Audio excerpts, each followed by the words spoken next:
What's up sa inyo mga Sureta Peeps? Welcome back muli sa ating channel. This is Gerard once again from Team Sureta for today's vlog.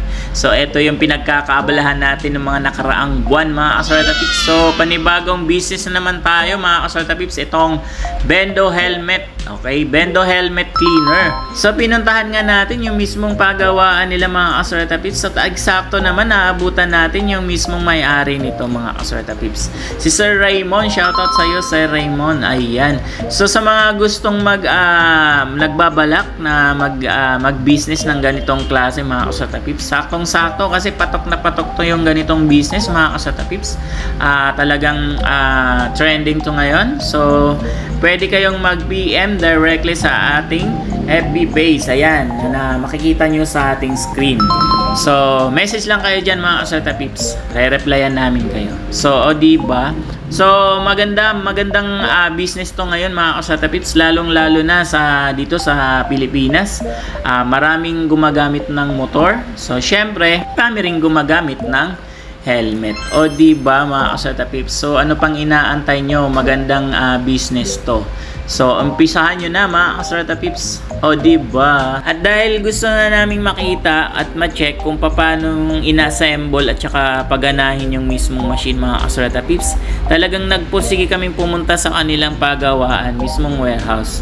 At maswerte tayo at naabutan natin yung mismong may-ari at nakausapan natin. So si Sir Raymond na rin ang may-ari yung nag-demo sa atin kung paano paganahin yung mismong machine at kung paano ina-assemble. O diba mga Sureta Peeps? Dahil ready for delivery na yan sa atin once na nag-avail na po tayo. O diba? So sa mga ganitong klaseng business mga Sureta Peeps, sabi rin ng may-ari mismo, mas maigi din na matuto tayo sa mga basic na troubleshoot. Mga basic lang mga Sureta Peeps, para kung hindi naman kailangang papuntahan pa ng support, so mato-troubleshoot na natin. So ang kagandahan lang dito din mga Sureta Peeps, meron silang support after sales. So ang warranty nito mga Sureta Peeps, 6 months warranty. So kung may mga kailangan tayong parts na bibilhin mga Sureta Peeps, so nasira, so sa kanila din natin i-coordinate. O diba? So meron silang support service after sale. Yun yung kagandahan mga Sureta Peeps. Tapos, yun po siya. Makapansin niyo po, medyo nag-moist po siya. So, kaya kailangan talaga na siya ng air dry. Ito, pagka mo air dry, another ka na naman, maghulog. Yes. Yun. Okay. Yes. Yun yung natin papaliwanag. So, 10 pesos, 2 minutes, minimum. Ito, 20 pesos. Yes po. Minimum natin. 10 pesos minimum. So, total 30 pesos. Pwede na. Okay. Kasama yun doon sa air dry. Kasi yung Pag may air dry siya, yung sa ilalim, nakalalim. Yes po. Hindi pa siya bubunga lang siya yung sa buhok. Dryer. Lower. Hindi pa kasing gumawa ng improvement, sabi ko nakakatawa naman. Ginamit talaga yung sa buhok. Lakas ang oriente nun ba? Lakas ang oriente. Heater. Ito ba ang pagkaan? Ito talaga, pang po talaga siya. Low price po talaga siya. Hindi siya yung tulad sa pangbuhok. Hindi, I mean yung watts nga ng... Ay, di yan. Dahil hindi ba? 900 watts yung mga machine natin, 12 volts lang yung mga siya. Sa 10 helmet per day, 500 sa isang buwan. Nakaka 10 helmets yung nila na nagpapalipas. 500 pesos lang. Konsumo na ang kuryente. Kasi maligid ka. Pinakaano niya. Yung dry, ito ang dalawa? Ako, yan po. Yan po ma'am. So, bali, siya? Ito yung... Ito yung dryer natin. Tapos ito yung pinaka-fog machine. Tapos sa chemical, sa inyo din kami order. Yes po, lahat. Pati parts. Ma'am, ito po, magitan. Yes. Pero dahil kinalibrate namin to, 2 months kaya namin itong ibigay sa inyo. Then after that, meron naman tayong after support. Halimbawa, masira ito ba ito, papalitan. Through online kayang i-calibrate to. Okay? Hindi porket ma'am, yung online lang namin gagawin. Kasi ma'am, sa mga flexible na madali. Diba? Dapat kayo rin as owner, alam mo rin yung binibenta yung machine niyo. Hindi, paano kung ano, diba? Hindi naman porket sinasabi namin kami gumawa nito. So yun mga kasurata pips, dumating na yung ating inavail na Bendo helmet cleaner. So wala pang isang linggo mga kasurata pips na i-deliver na sa atin, napakabilis lang. So kung mapapansin nyo dyan mga kasurata pips, yung ating Bendo helmet mga kasurata pips, nakapangalan na yan sa ating business. So open po sila for rebranding. So ang sabi nga ng may-ari ni Sir Raymond, dahil binili naman natin yung unit sa kanila, so open po yan for rebranding. Yung mga free po na tarp po is ganun din, nakapangalan na rin kung ano yung gusto nating design. O diba? And then yan sa part na yan, tinetest na nila ni Sir, tinuturo na sa atin, pinapaano sa atin, dinidemo na sa atin kung paano paganahin at paano iaano yung mga parts dyan sa loob. O diba? Pagkatapos nga mga kasurata pips, pinagawa na rin namin yung paglalagyan ng mismong unit. So kailangan natin palagyan ng case, ng kaha, para hindi siya basta-bastang nakahawin, kasi magaan lang yan mga kasurata pips, pwede kasing bitbitin yan. O diba? Kayang-kaya ng isang tao. O diba? So after naman natin dun sa helmet cleaner na Bendo mga kasurata pips, dito naman tayo sa isa pang Bendo nating business. So magkakabit tayo ngayon ng Bendo para sa lagay ng pads at saka ng tissue. So sa mga ganitong Bendo naman mga kasurata pips, ang kagandahan dyan, madali lang siya. So hindi mo na siya kailangan ng electricity. So once na naikabit na siya, pwede na siyang gamitin kaagad. So hulog-hulog lang yan ng barya mga kasurata pips. So 2 layer yan. So ang laman yan, yung tissue at saka yung pads. O diba? Sa mga gustong magpalagay ng ganyan mga kasurata pips, open po tayo. Mag-PM lang kayo sa ating FB page. So ano pang inaantay nyo mga kasurata pips? Sa mga schools, sa mga office na gusto magpalagay ng ganyan, so kontakin nyo lang kami at palalagyan natin yung inyong lugar, inyong tawag nito, area. So o diba? So i-demo na sa atin ni Sir kung paano ilagay yung mga laman niyan. Padapa po, hindi po siya padulas. Okay. Kaya mas mainam po yung papasok po ng pag-ganon, parang hulog na po, nakakagal po. Okay. Tapos isa-isa. Ako. Kailangan po lahat po ng space na yan malagyan. Okay. Kasi po, once na hindi po, hindi po makakuha. Relax po. Ayos lang, hahawiin lang. Dito ka. Try mo to. Pwede try. May tissue dito. Nasa po, pag-routine na po, sa packaging daw, depende po lagi sa packaging. At po kasi daw po may sumasabit po.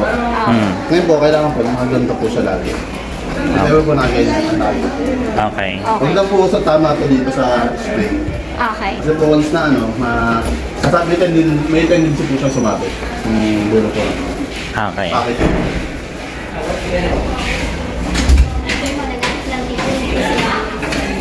Ito ma'am, pa-diamond pa rin po yun. Pasok.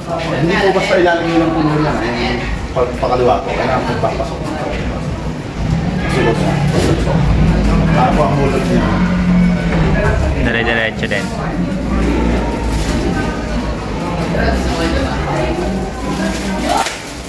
Bitin pala tayong stock. Oo nga eh. Tapos hindi po natin ito ipupulog po lahat kasi meron po dito yung dalawang napakante. Po. Kasi po, once na may nilagyan po yan, pwede pong masira po. Okay. Tapos po may lock po dito. So ilan lang yan? Ito. 25. 25. 33 naman po yun. 33 tsaka 20. Pagkatapos po lagi po hawin. Tapos sa paglalak naman po, may dulo po siya ng nalak. Bali, susundan nyo lang po siya dito. Okay. Lagi pong pakanan ng paglock, para lang pong screw. Para po ng screw. Pag nag-fit na po, babalik po ng isang ito. Yan lang po. Sige nga, try natin. Oo, nagkano naman nasampu kayo ko ng sukling lalabas. Pagsampo. Dalawa kailangan. Kailangan 5 lang talaga. Bali, all din niyo po siya, sir. All the new. Nagawa ka natin. Sampu po yung ulog, hindi po siya magsusulit. Kasi para kung yung 5 piso niya po kasi yung nagiging susi para umigot po yung coin. Okay. Hindi kaya kamay. Hugutin niya po muna lahat. Hindi ayusin. Ito tama yung gawa niya. Mahirap po. Basta wag mong isagad, no? Kasi Hindi, ano pag huli na po, mahirap na po ipasok ng maayos. Oo. Ngayon, nung nangyayari niyan, papatong na lang po. Okay. So yun mga kasureta pips, tapos na maituro sa atin nila sir yung tamang paglagay ng mga ng mga laman sa loob at saka kung paano yung tamang pag-install ng unit. So dahil sa susunod na mga unit na sa atin mga kasureta pips, tayo na po yung mag-i-install niyan, maglalagay niyan. O di ba? So yun sa una lang naman yan mga kasureta pips, dahil hindi pa natin alam. So tuturo po sa atin, dinedemo po sa atin lahat kung paano yung tamang paglagay at saka tamang pag-install ng unit. So yan guys, na-install na. So next na maglo-load nun is tayo na. Okay, re-refill na natin yan. Paalam na ako din. Okay. So after dun sa isang school na pinaglagyan natin ng unit mga kasureta pips, lipat naman tayo dun sa ibang kabilang school. So install naman tayo, may i-install din tayo dito sa ibang another school naman to mga kasureta pips. So ganun talaga sa umpisa mga kasureta pips, mahirap talaga lalo na kapag hindi mo pa kabisado yung isang bagay. So kailangan talaga nating aralin, pag-aralan talaga mga kasureta pips. Ganun din sa business mga kasureta pips, dahil kakastart lang natin, so kailangan nating gamayin, kabisado kung yung paano yung tamang proseso. Step by step ba kumbaga. O di ba naipasok pa yon. So dito mga kasureta pips, kami naman ni Mami papaturo kami kina sir kung paano yung tamang paglagay ng laman sa loob at saka kung paano siya tamang pagtanggal. O di ba? Pakaliwa naman po dito. Habang pakaliwa, tapos pahatang naman po yun. Sige. Sige Mami, ikot. Wala na, tatanggalin ko siya. Hindi, ikot pa. Ay, sorry. Sige sir. Habang nilipat, pag ano, pati nahatak naman po. Yan. Yan po.